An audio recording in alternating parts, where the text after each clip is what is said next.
often hear, don't put all your eggs in one basket. But as personal portfolios scale and more mutual funds keep adding 60, 70, 100, or even sometimes 200 stocks in their portfolios, how much becomes too much? Today, we are decoding diversification and concentration strategies, the thin line between risk management and return dilution, and what gives the ultimate hedge. Let's check in, as always, with Sham in the next episode of Decode. Hi, Sham. Hello. Hi. Sham, in one of the previous episodes, we had this interesting conversation about what is an ideal mutual fund portfolio for an investor.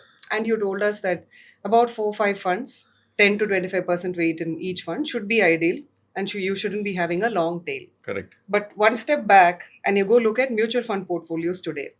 This seems a rarity actually. People have really long tails. They add 60, 70, 80 stocks to the fund.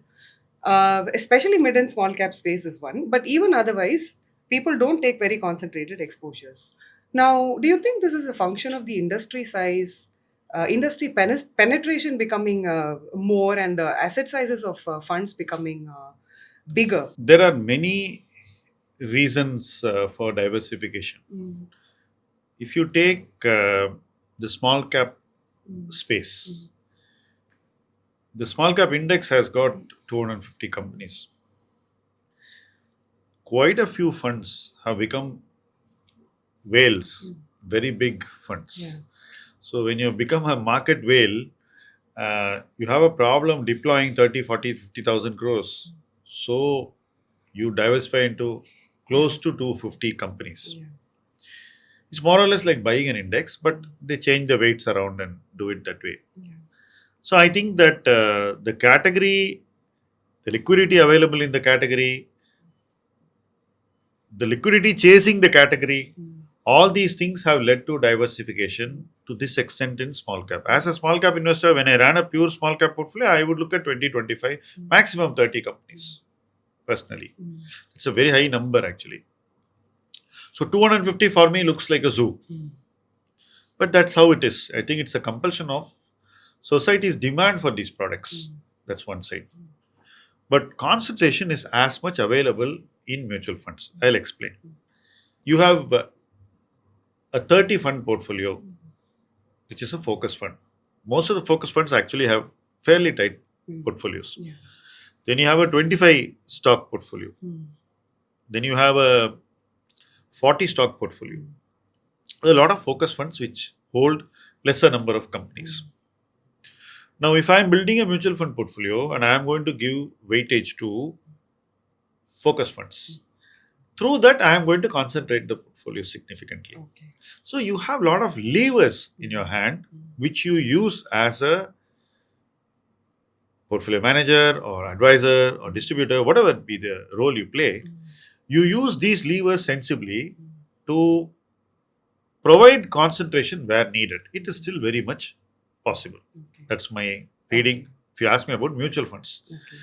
But today, if you see the portfolios of most people, and most people watching this video can go and look at their portfolios, they may be owning a lot of funds which are excessively diversified. Many people may have funds which have not less than 60 companies. Right.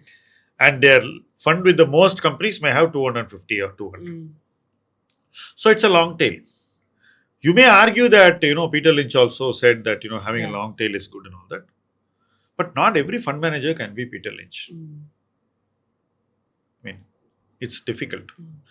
And when you're racing against an index like the small cap index, quite a few of the companies you buy may be bought out of compulsion.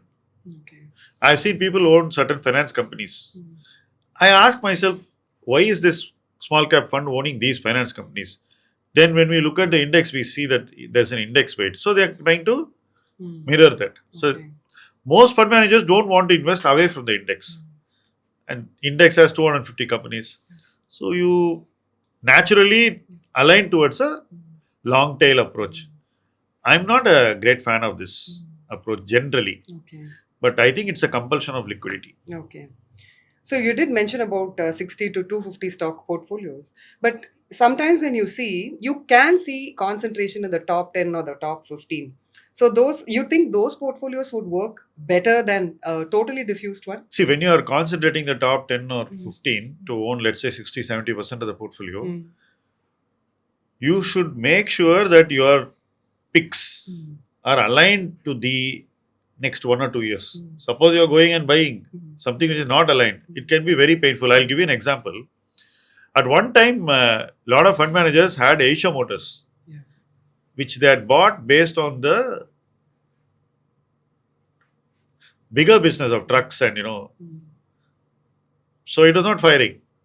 Then, after a very long time, when their patience ran out, the Royal Enfield business took off. So, if you look at their choice of company, if they just held on, it would have performed. But it gave so much pain that many people actually sold those shares before the real takeoff happened. So, you should buy companies correctly so that the gestation is not very high in these companies. When you concentrate in a mutual fund portfolio, you cannot afford to have companies which will perform after 3 years. I can tell you that. Because people will eat your head. The entire ecosystem will eat your head. So I think in that sense, if you're going to be concentrating in 10 or 15 companies, make sure that those companies will do well in the next 3-4 quarters itself. Don't buy a company which will do well between the 16th and the 30th quarter. It will be very, very painful for you. And I have seen this in some funds also. I can even give the names of the companies that gave pain. After the peak in 2015-16, Sun Pharma had a very bad phase. So around 18-19, fund managers who had very good portfolios with high concentration to companies like Sun Pharma were vilified by their own system, not even by outsiders. So I think it's a very painful place to be if you're early and if you have a gestation in individual stocks and if you concentrate those stocks. That's my sense. I've seen a lot of studies in the media and otherwise also looking at really huge funds as of today and then saying, no, the performance is not actually impacted. They can afford to be, have 200 stocks and they can afford to be, say, 60,000, 70,000 crores in size, also not a problem. But do you think at a particular point in time, what is the tipping point for diversification to affect a fund performance? See, let's assume that you have a fund with 200 companies. In which you have 150 companies with exposure of below 1%, roughly. And the rest of the 100 companies constitute a significant part of the higher weights, maybe. Effectively, you can't own enough of anything. Like you'll have 0.5, 0.3, 0.2, it'll be like that. And suppose a good number of companies have a bad year. Let's say they all go through a price correction of 30-40%. Then the companies that do well cannot compensate for the companies that do badly. And in a secular downturn, these over-diversified funds will be affected far more. Because when you concentrate, you also have an opportunity to reduce the risk. Like, for example, you buy high dividend yield stocks. Then your fall will be less. But in these 250 stock portfolios, what is the dividend yield? It's not even 0.5%. So your fall will be very, very steep and painful also. So I think that this over diversification comes with a structural portfolio risk when the market turns. And investors are mentally not ready for it. That's my fear actually. Shyam, so you also run a PMS with a fund particularly focused on mid and small caps, I assume. And people always say mutual funds, there is this cap for a single stock exposure. It can't be more than 10%. And you are a person who likes concentrated bets from what I have seen. So do you think a PMS structure actually gives you a better leeway to do concentrated exposures, meaning to take the exposures you want to in high conviction stocks and then deliver the returns? I think technically yes, but practically no. To me, a highly concentrated bet will be 7%, not more than that, in a PMS also. Because the investor doesn't have the risk appetite. I may personally have a risk appetite as a manager, but it doesn't matter. What matters is what is the risk appetite of the investor. Who am I investing for? What is his risk appetite? I have to align to that, not to my own personal risk appetite.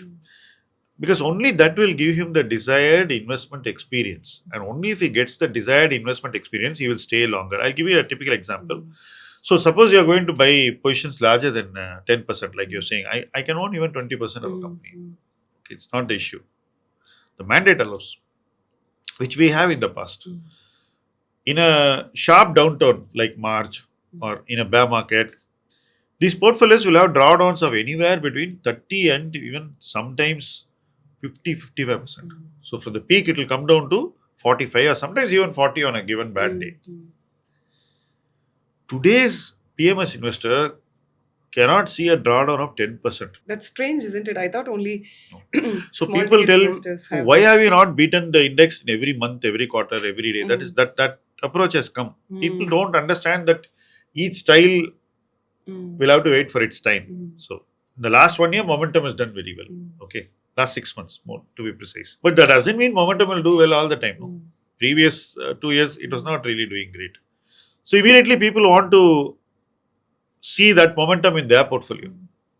When momentum falls, they won't see.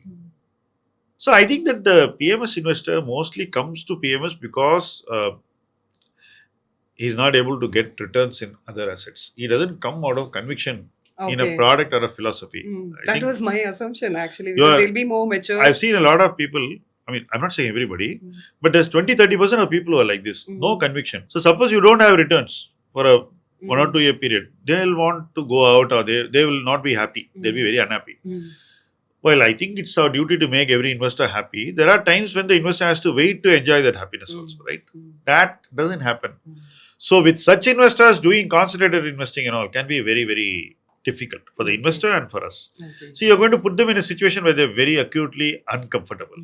And when that discomfort rises to such a level, the investor can't even stay invested in the portfolio. He will go away. I think as a manager, I don't want to curate an experience like that. Though I may be able to manage the product. I want to curate the experience in such a way that the investor who has reasonable temperament and reasonable patience stays invested and doesn't feel the heat rising too much for his comfort.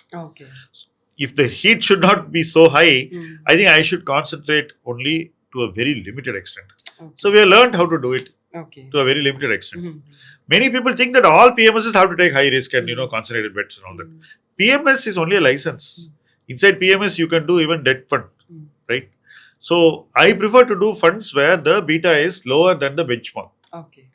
That's broadly been my approach. Even with that, if you make decent returns, I think most people will be comfortable.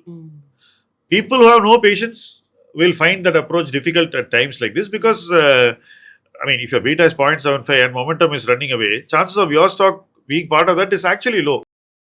But I know that. But the investor sometimes may not be agreeable with that, and I respect that. But this is what we will do. And does your preference for thematic or sectoral funds, even for milestones to wealth investors, come from the fact that you are a person who prefers concentration? No. It comes to do with the risk taking. No, it's not. I'll tell you. So today, if I'm buying a thematic fund, what kind of themes would I buy? I would buy themes which are very cheap, like financials. I would buy themes which are actually going through a tough year this year because of El Nino, but next year should be all right, like consumption. I would buy themes where the valuation are at a 10-year low because of AI, but I think you will see some reversion when things settle down and the businesses start responding very strongly to the changes, like IT. So I will choose my themes carefully. Likewise, I may want to buy a theme where I think if there's global inflation, the theme stands to benefit, like resources, like commodities. So I will choose my themes in such a way that it actually gels perfectly with the risk appetite of the investor and with the kind of risk carrying capacity in this market. How much load can you put on an investor's shoulder in terms of risk? I'll keep it light.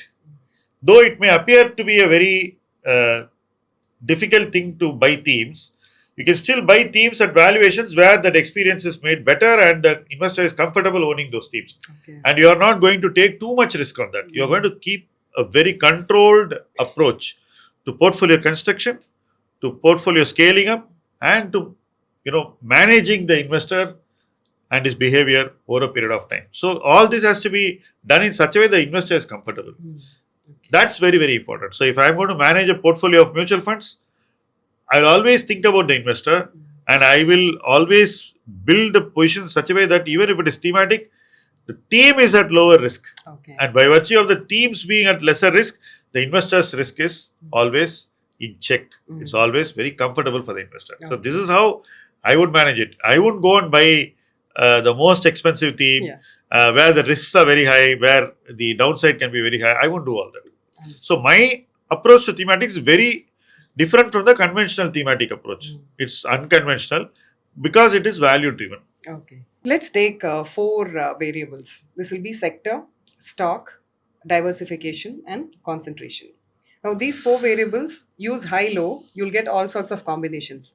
High sector diversification, low stock diversification, high sector concentration, high stock concentration. So, in all these combinations, what do you think is the best and what is the worst combination? I am not for concentration of either sector or stock. Okay. I need a balance. So I'm not for high sector concentration either. If a sector has a particular weightage in the benchmark, all you need to do is give it a higher weightage if you have very high conviction. Like today, if IT has got 6%, if my conviction is high, I'll weight it to 8 or 9 or 10%. It's sufficient. You see that happen in Parag Parikh today. It's a good strategy. I mean, he has conviction and hence he's doing that. I'm not going to comment whether what will happen. I don't know. But I think from a strategic point of view and from a management point of view, I think the conviction is what is reflected in the behavior. That's something reasonable. I won't go and buy 20% IT. I won't do it. So my level of concentration is only needed to the extent that our performance will be reasonable, investor will have a very good experience, and risk management will be aligned all the time. So that's how I would look at it. So I gave you this example of IT. There is also a time when you go underweight. So I would also go underweight. For example, I was underweight IT till this bottom was hit on July 3rd or 4th. Till that, you are underweight for 1 year. But then from underweight, you have to change. So you slowly start giving weightage. Then you go to market weight and then to overweight. The way you do this itself ensures that your higher weight is built responsibly. It's very important to build the higher weight responsibly. You can't jump in and buy in one day. Entire position building in one day. Can happen in the rarest of rare circumstances. Like you see the stock at a rock bottom and all the negatives are, loudest in the public domain. You're hearing them at their loudest, all the negatives. Then you say, okay, I'm going contrary. What are the negatives? Can I deal with each of these negatives? Is the market making too much out of these negatives? If you feel that way, then you can straight away, wait like that. But I don't see that come to us every year, or it comes once in 5 to 7 years when you can go straight to full market weightage. Otherwise, you have to start your weightage, build your weightage, scale your weightage, and go overweight when the odds are absolutely in your favor. That's how I would like to do it.